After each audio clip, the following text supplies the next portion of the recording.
Guys, I beat the sun.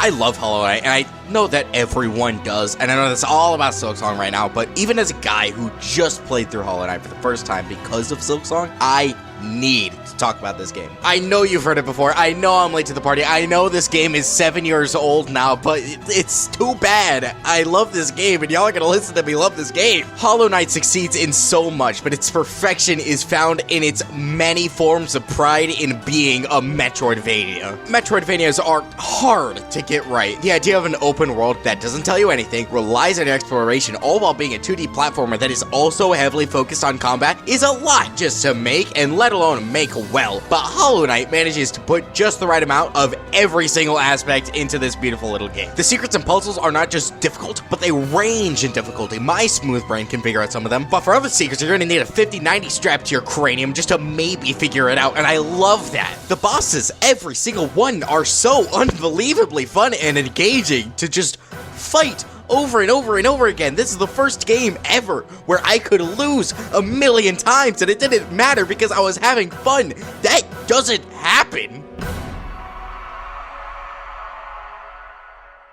Persistence is such a big piece of Hollow Knight's gameplay in so many different ways. Bosses, puzzles, secrets, parkour. There are so many ways that the game tests your skill, and there are two very notable examples from my personal experience. And one of those is the oh-so-infamous Path of Pain. Path of Pain was a struggle for me. It took real-life days to complete this little optional chunk of the game. But as much as I struggled, I loved it because I love Hollow Knight's parkour. I love the creative ways you have to move. I love the...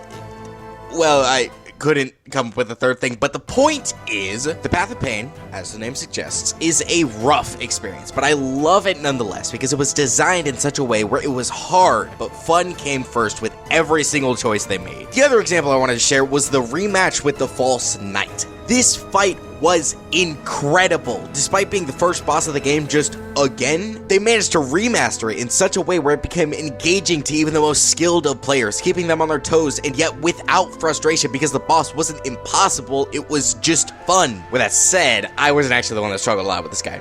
He took me about an hour, give or take. The one he really put into the ground was my buddy Blank. We were in a Discord call for hours, and every now and again I just... Hey man, are you still fighting that guy? Yes!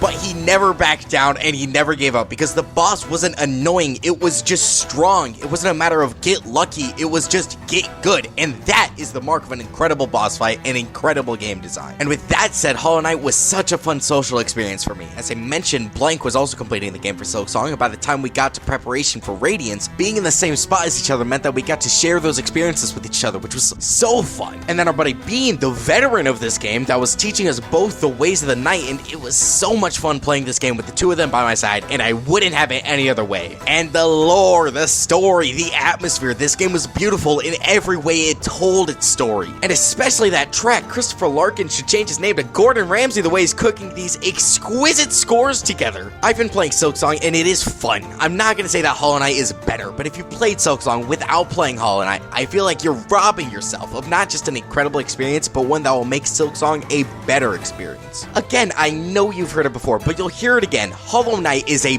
beautiful game that changed how I see platformers, Metroidvanias, indie games as a whole. I know it's corny, but Hollow Knight, at least in an itty-bitty way, has changed my life, and I hope that everyone is able to enjoy it in all of its glory.